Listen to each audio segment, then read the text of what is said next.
Hello again everybody, hope you're all doing well. So today we're going to be taking a look at this Naraku 70cc cylinder kit for a two-stroke engine. You will have to bear with me, I do have a little bit of a cold, so if I sound a bit funny or whatever, I do apologise. So yeah, this is a two-stroke kit for a, in this case it's actually a Chinese scooter. I've got the engine up on the bench here. This is the Morini engine, so this is the engine that you'll find in a lot of Suzuki's and Italjets, Kaimco, TGB, quite a few scooters. So yeah, this particular kit, I've not seen too many reviews or anything on this. I've looked on forums and things like that. There's really not a lot of information on them. The information I do find a lot of the time is just people saying it's cheap Chinese rubbish and to stay away from it. But that's quite inaccurate because, for one thing, this isn't Chinese, it's actually from Taiwan. That's a country where modifying small engines is quite popular, so, you know. Secondly, even if it was from China, that doesn't necessarily have to be a bad thing. It really depends on, they're capable of making good products as well, is basically what I'm saying. But the thing about these kits, yes, compared to like a Molossi or a Polini, this is a good bit cheaper. But that doesn't necessarily mean it's a bad kit for reasons I'll get onto in a minute. It might mean that you have to do just that tiny bit more in the way of preparation of the cylinder, which I will also talk about. But anyway, enough of the chatting, let's actually open the box and see what we get inside. So, if I can remember where the opening is, this side, I think. No, I was right the first time. So, inside the box, straight away we've got the pin that goes through the piston to the connect the cylinder to the connecting rod. This you don't actually get with the kit. This is a new roller bearing. I ordered this separately, but at the same time, so the dealer has obviously been nice enough to put this inside the box for me. So here we have it. Here's the actual cylinder itself. Got a few things inside. So we've got obviously these are the pins or the circlips for the cylinder. Now, what's really nice, actually, nice to see this. I'm not going to open these because I don't want to lose them, but you can maybe just about see in there that they're a perfect C shape. They don't have that kind of ear on them that you get on some of these where it's like C-shaped and then it kind of curls around a bit extra as well. Those ones are easier to install, but there's also, because of that extra bit, there is like a risk that can get pushed out and scratch the side of the cylinder or something. So these are just normal C-shaped C-clips. So really good, quite happy with that actually. Obviously we've got our base gasket, should have in here, yep, there's a head gasket. We've got a exhaust gasket, I believe that's what this is here. Yep, that's our exhaust gasket. Actually, considering the price of the kit, because I don't know what this is in US dollars or British pounds because I don't live in those countries, but this is a good sort of 30-40% cheaper than a Molossi kit or Polini kit. I'm actually quite impressed with the quality of that gasket. It's quite nice, especially when I compare it to the stuff that came with the original cylinders. And then of course we've got our piston rings, pretty standard stuff. And now for the good bit. Let's actually grab this out of here. So we've got the cylinder, and actually quite a nice looking and quite a nice feeling piston. Quite like that. I don't see much point in having the branding on the piston because it's going to be inside the engine. You're not going to see it anyway, so that's kind of a, I don't know, bit of a pointless exercise, but it looks nice. It feels nice and smooth. Feels like it might have some kind of coating on it. If I compare it again to like the standard piston, it feels a bit more smooth, so maybe that aids particularly in the braking process. Who knows?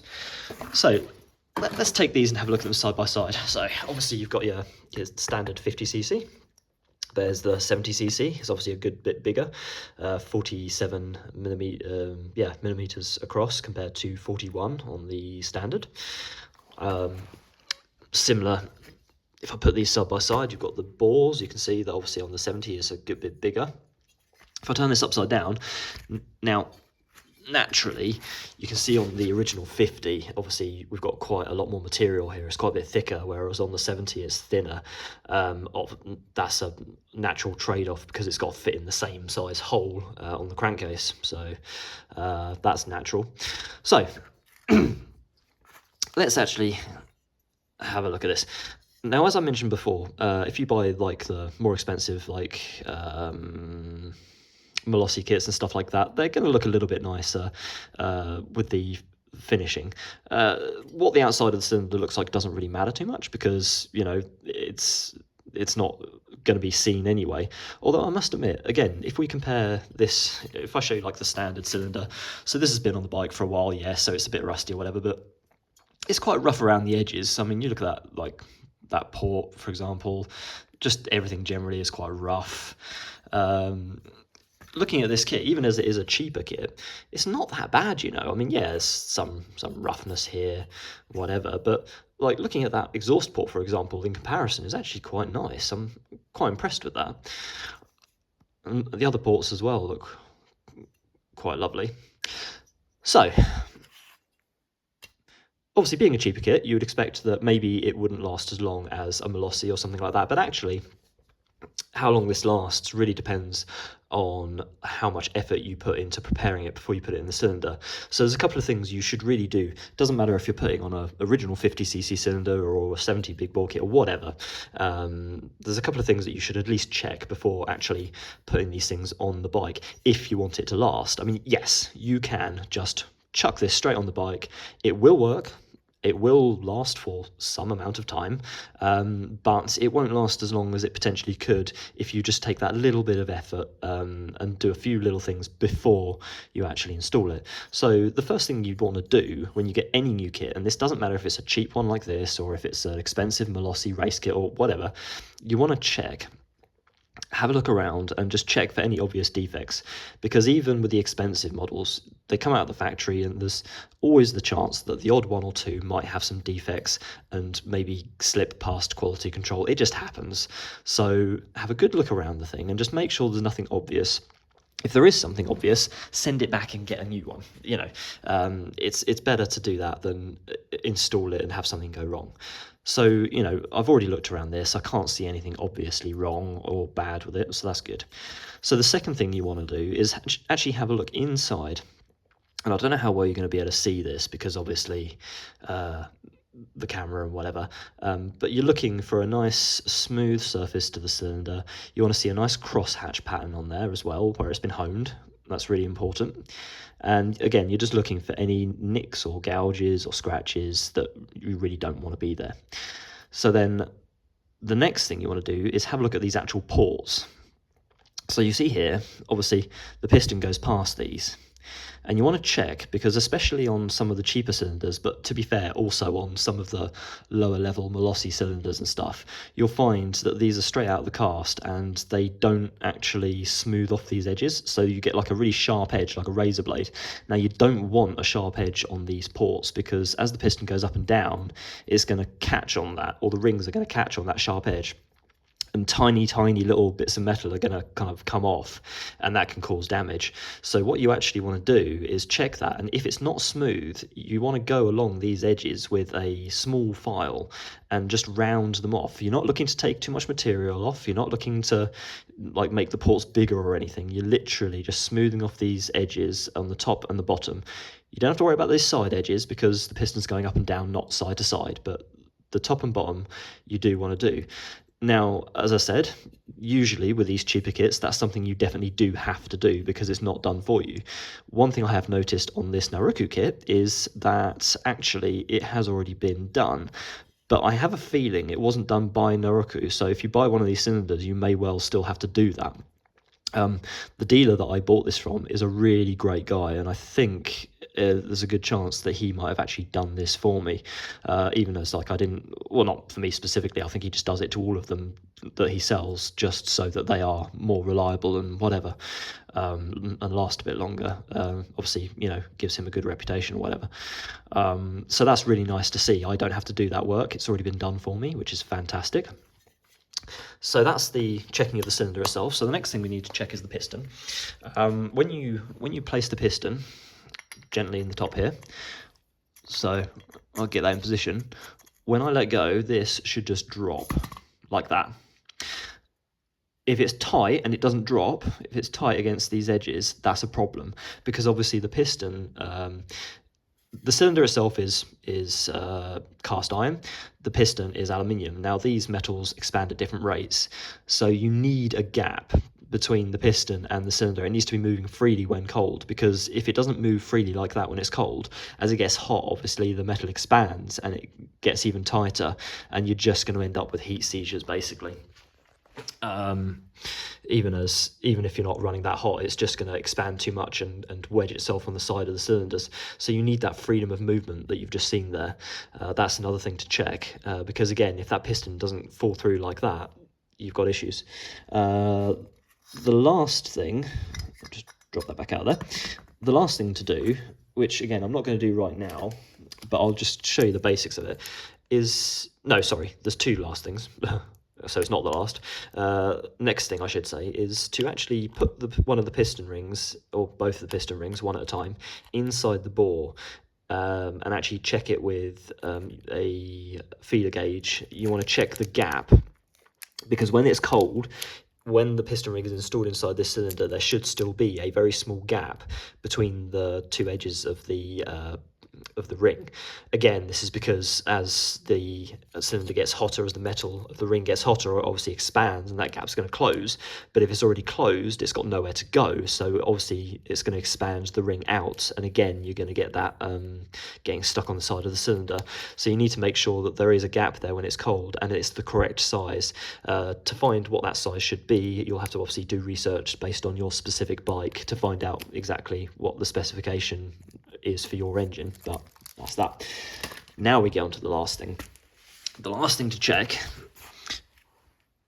is going to be our squish clearance. So obviously this kit has been designed to just bolt straight on and work, but again, because it's a cheaper kit, and honestly you really should be doing this with all kits regardless of how cheap it is, but you know, especially on the cheaper kits, what we're going to do is obviously install this on the bike, or get it all installed, so piston, cylinder, everything else. You're then going to get a piece of solder, or this is the way I do it anyway. Get a piece of solder and lay it across the piston. And I'm not going to show you guys how to do this. If you want to know specifically how to check your squish clearance, there are plenty of videos on YouTube showing you how to do that, but I'm just going to tell you to do it basically. Stick a bit of solder across there, put the head on, bolt it all down as it should be, turn the engine over, and then you're going to take the head off, you're going to take out that bit of solder, and you're going to measure the very ends. So these bits here, like at the ends, which is where the clearance between the piston and the head is at its thinnest point. And again, you're going to check the specifications for your particular bike, and you're going to make sure that the ends of that solder are crushed to the specification that your specific bike says, because if the squish gap is too large, you're not going to have enough compression, and you're going to obviously have not enough power, so you're going to have to deal with that somehow. Usually if the compression is too large, then you're going to probably end up sanding down your cylinder head a little bit to reduce that squish clearance. If the squish clearance is too tight, then the problem you'll have is, as the piston is going up and down, the faster it goes, the more chance there is of it actually hitting the head. And if your squish clearance is too small, the piston will actually contact the head. Another problem you can have is pre-ignition. So where the compression is a bit too much, actually the heat produced can cause pre-ignition, which again can damage the engine and stuff. So checking your squish clearance is quite a sort of important thing, really. You have to excuse me, I have my finger in front of the camera. So they're the things you need to check really with any new piston and cylinder that you put on, but especially with the cheaper ones. And if you do check all those things, if you take your time, if you actually check these things over before you put the piston and that on, you're gonna have a much better time of it. It's gonna last a lot longer. You know, you're not gonna have any worries. So yeah, there we go. Next thing obviously is to make sure that your jetting is all good. So I'm actually going to be running the standard carburetor for reasons I might actually have to make another video on, because a lot of people have the thing of you need a bigger carburetor for a big bore kit. This is not necessarily the case. Your original carburetor is capable of flowing more air than it currently does. Going larger on the carburetor can increase power at the higher RPMs, but it can also, if you go too big, reduce the power at the low RPMs. Obviously, this being a street build, I don't want to be losing low-end power. So again, I will probably make another video explaining about all of that stuff, because otherwise this one will be too long. But there you have it, guys. There's not really much else to look at. It's nice and simple. As I say, just looking at everything, I'm really happy. Like, just looking at these exhaust ports, like, this is a really rough exhaust port. Like, if I run my finger around, this is really rough. It's really rough in there as well. This is really rough. This is all just really nice and smooth. For a cheap kit, I was expecting a lot worse, to be perfectly honest. So, you know, I'm actually really happy with this. I don't know why people complain so much. It's probably, like I say, because they go ahead and just chuck it on without doing any prep work at all, and then they complain that it doesn't last very long, because they probably also rev the nuts off of it, probably don't jet it correctly either. You know, I'm not saying this is as good as a Molossi or a Polini kit. You know, you do to a degree get what you pay for, but for a basic kit that's just literally going up from 50 to 70, as opposed, and you know, we're not looking at racing or anything, this is just a street kit, I'm perfectly happy with that. Really nice design, really like it. So there we go, guys. That is the Naraku 70cc cylinder kit. Hope you enjoyed this video. If you did, please do give it a like. Go check out my other videos. There's lots of things going on, mechanical stuff, reviews, and all that kind of whatnot. And for now, I'll catch you all again soon.